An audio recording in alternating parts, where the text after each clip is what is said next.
It's the 5th of March 2019. I'm David Griffin. I'm here in Stanton-by-Dale. I'm talking to Brian Taylor. Ben Turner, I'm chairman. Derek Gregory, treasurer. Gentlemen, thank you very much for joining me. We're working at the moment on the Oral History of Cricket in Derbyshire project, and I know that Stanton-by-Dale Cricket Club is one of the oldest clubs in the county, founded even before Derbyshire County Cricket Club was founded, way back in 1868. I accept that you three gentlemen, venerable though you are, probably can't remember 1868, but what can you tell us about the foundation and the history of Stanton-by-Dale Cricket Club?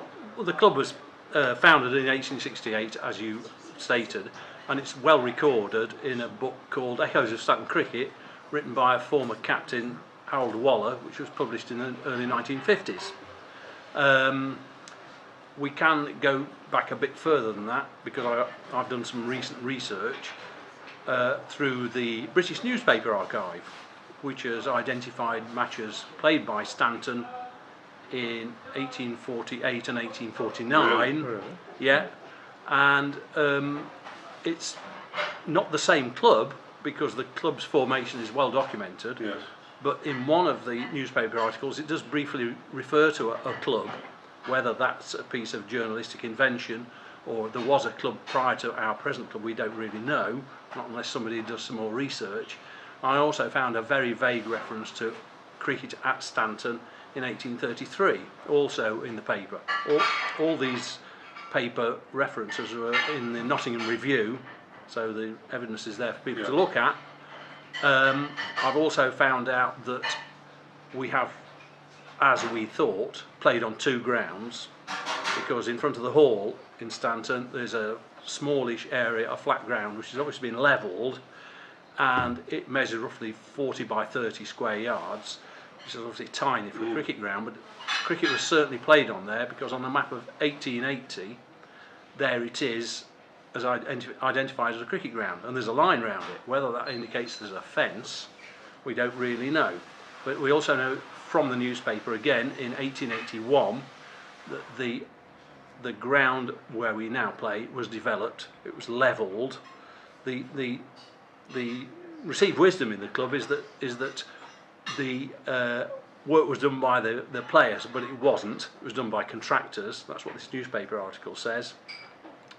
And we moved up there in 1881, since which the ground in its present state hasn't changed all that much, but of course the pavilion and there's a great big fence around it which was put in hefty concrete posts which put in directly after the war, and those things contribute to where we are now.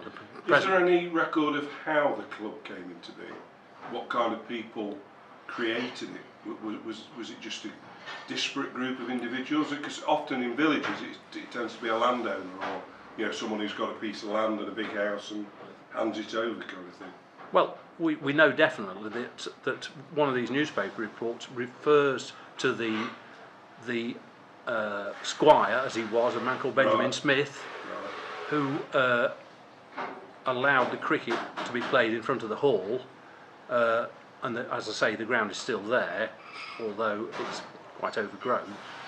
So that would have been his front garden, effectively. Yeah, I'm sure that's probably why he asked you to move after a while. Well, maybe. On this map there is a fish pond, really? Marked fairly close to where the playing was. Now, when cricket changed in the 1860s, so I've looked into this a bit lately, in 1864 overarm bowling was allowed, and that must have made quite a difference to how far the ball got hit, because prior to that it was round arm and underarm. Mainly the ball that was hit along the ground didn't go very far, so that may have contributed to why the ground had to be moved. How long the ground was there before 1833, or was it there in 1833, we can't be sure, unless somebody does some more research and there are some more sources of information somewhere. But and I who haven't would the found opponents been in those early days? very local. Right. So Sandiacre, Stapleford, Breaston all get mentions, Dale Abbey. and Dale Abbey. Yeah. Because presumably it would have been, excuse me, horse and cart. Yeah. There'd been no other way Would that be fair, would it? Yeah, absolutely. There wouldn't have Yeah. been any other transport, I don't suppose. Would there? From my childhood in Risley, which is the next village, I recall the postmaster who played at Stanton recalling that the Pony and Trap, with most of the team on it, found its own way back to Risley. Right. And that would be something like in the 1890s, because Yeah. he was a very old man when I was a child, so that would tie in quite nicely. And that would have been friendly cricket, I take it, would it? It wouldn't have been organised cricket, as in league cricket or anything like that. I only know that we played some league cricket. Sandy Acre and District League, I think it's in Harold Waller's book, isn't it? I don't know. I'm not sure. I mean, I've got some notes from the book here. Yeah, Sandy Acre and District League, I think early 20th century, 1904, that sort of time. And then no league cricket until 1974, when we Right. joined the Central Derbyshire League. Well, we'll come to that, I'm sure, in due course. But Yeah. can I look at your own involvement in cricket? If I could just turn to you, Brian. When did you first play the game, and how long was your association with Stanton-by-Dale?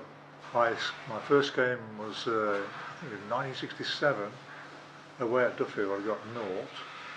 I got involved, which won't surprise anyone here at all. It's like, I got involved because I was going out with a girl whose mother's best friend was the wife of one Arthur Bailey, who was a long-standing player here, and his son John was. I played with his son John, so that's how I got involved. Just because I live in Beeston, but that's how I got the link with Stanton-by-Dale. I didn't know where Stanton-by-Dale was until that time. I don't think. Well, the Yorks lived in this. Do you remember Peter York? Yeah, it I was a didn't part know of my him from brother. school. I knew him from school, that's right.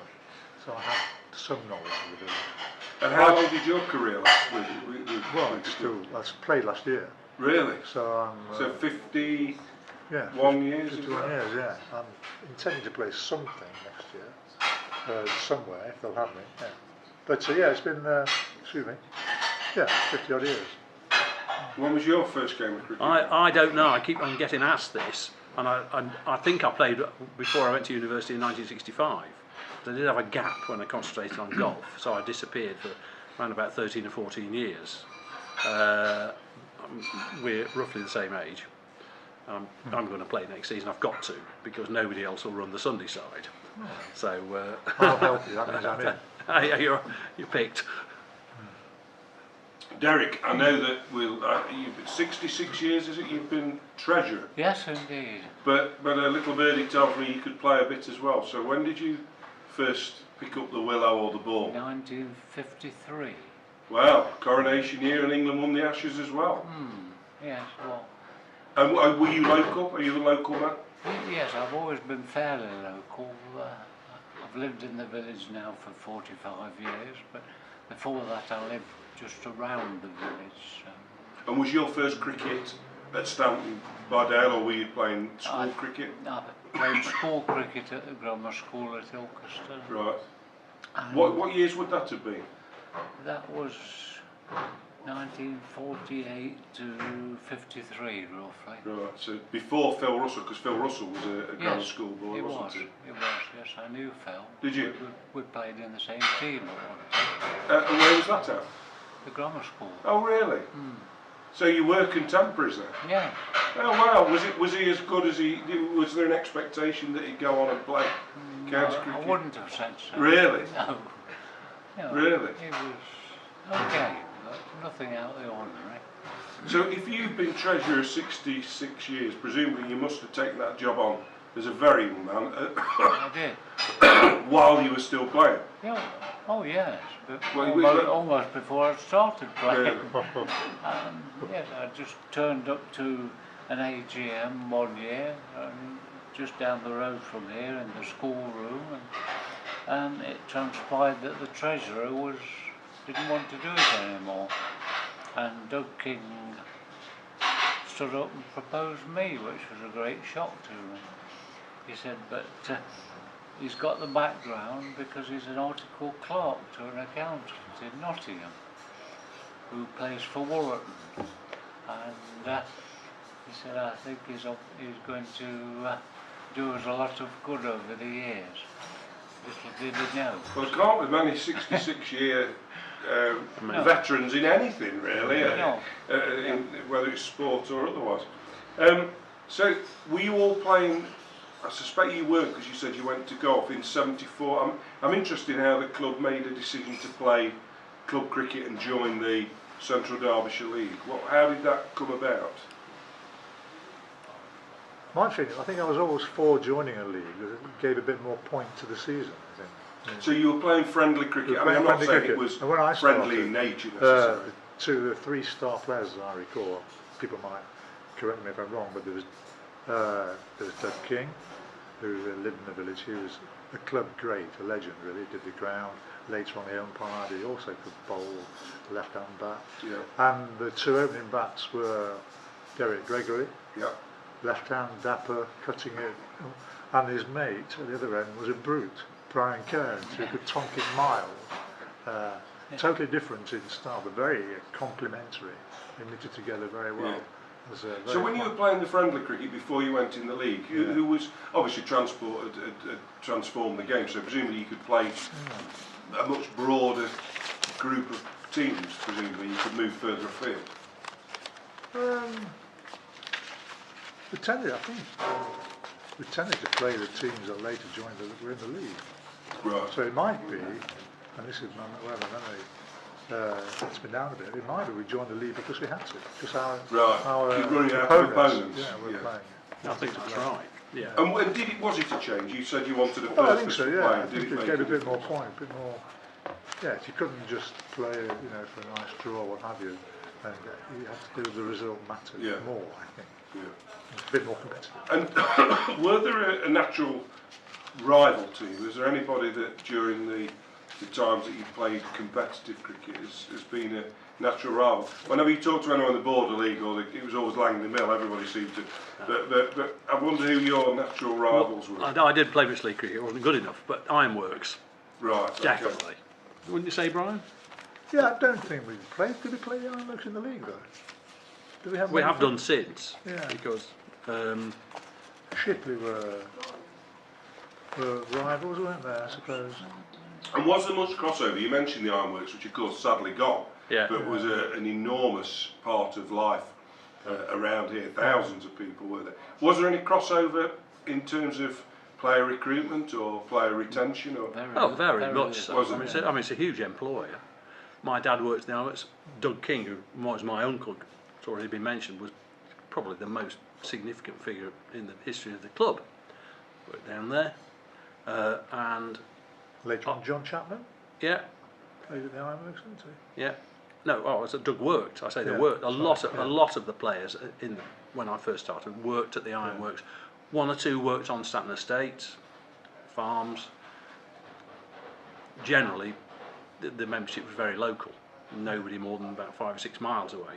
Now it's completely different. We've got players from Leicester, Newark. That's a move, mind. So considerably more spread. You have to be, otherwise you haven't got enough players. I can remember a story from playing the Ironworks. I wasn't there, unfortunately. We had a chap called John Morris. I thought he might have come tonight, who was quite a chatter box really when he played. So he was batting, and their quick bowler has recently died, Chris Marshall. Oh yeah, no, Yeah. with Chris and played alongside Chris. Well, apparently, I missed it sadly. Chris Marshall hit John Morris with a bouncer. John Morris lay there. Chris Marshall ran down the wicket and ran him out. Oh, that's fair, isn't it? Well, absolutely. That's how the It's how to play tough cricket. excuse me, tough cricket. So Derek, I can see you leafing through all your books and stuff there. Are you?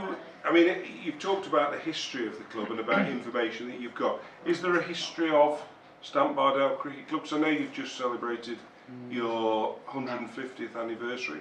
No. Is there a record of the club? We're just doing one. Well, not up to date. The book I mentioned earlier finished just after the war, and then Harold Wallace set to and wrote it. And you've got a copy, haven't you? I have, yeah. Yeah, I've given my copy away, and otherwise it'd be here, I think. But obviously, it's fairly detailed about the history of the club, certainly in the years before the war. Yes. Because Harold Wallace, that's what he'd remember. And there's been a massive transformation on the ground, certainly from I can remember playing on it in the dark as a teenager for Shipley Hall under 18s, your rivals. But from a treasurer's perspective, how did you go about the process of developing the ground and to the point where you've got a newer pavilion? Because obviously you'd inherited facilities that were years and years old. Well, back in those days, there were no such thing as grants. Nowadays we exist with grants for any new projects we're taking on, but in those days we just had to save our money up for something specific, and it worked all right. But building a pavilion is a pretty significant project, isn't it? We had to pay for the materials, am I right? But we managed to get the labour. It was what was Yops, then YTS. Oh right, yeah. Yeah, so they built most of it in the early 1980s. Otherwise, I don't know where we'd be. It would have been very difficult to fund. It'd be ridiculously difficult to fund now without some sort of grants. It'd be impossible. But I mean, when I started back in the 50s, the match tax that you pay every week was something like 3 shillings. It was 9 pence. Who said that? Somebody shouted it was 9p from the cheap seat. Simpson. Where have you come It's from? You shouldn't be 9 allowed pence. in. 9p. It's starting to go downhill. That was an old money, not new money. Right. I remember it being 2 bob in the Yeah. 60s. Yeah, 2 shillings. And out of that we tried to save some Yeah. for a project, whatever it would be. And you must have seen, I mean, the three of you have talked about your involvement in the game going back 50 and more years, 60 more years. You must have seen some massive changes. What have been the biggest changes, do you think, if you could? I know it's perhaps difficult in a sentence or two to come up with that, but what's the biggest changes? Electricity was a big change. Yeah, we didn't have electricity Really? until 1997. If we wanted electricity, we had to get a generator, And we put it in crank it ourselves. up. Yeah. So we can now shower. Luxury. We're much cleaner. Luxury, Brian. Yeah. We've all played at cricket grounds, though, where you can't have a shower. Yeah, you're right. And of the future, the three of you obviously have all still, I mean, you plan to play this coming summer. It's nearly here, you know. Yeah. March. You planning to play. I presume, Derek, I can't see. you're not. Oh, right. Well, fair enough. I've seen a few cricketers who are a similar ilk, actually. Yeah. But you continue your roles within the club. I presume you will, as treasurer, if elected. As long as I stay of sound mind, yes. Well, you seem all right to me. Do I? Yeah, absolutely. Thank you. And Ben, in terms of the chairman's role, it must be challenging, presumably, but enjoyable. Sometimes, yeah. I had a look back through the a set of fixture cards that Doug King left. Oh. I hadn't realised it. I thought 2010. I probably 2004. So I've already done. This will be 15, 16 seasons. So I've always said if anybody else wants to take it on, and there aren't too many volunteers, you know. Well, Derek probably said that in well, 1953, I'm sure, yeah, and he's still doing it. Yeah. Well, gents, it's been a really interesting start to our conversation, and I thank all three of you for your contributions so far. Thank you. Thanks very much.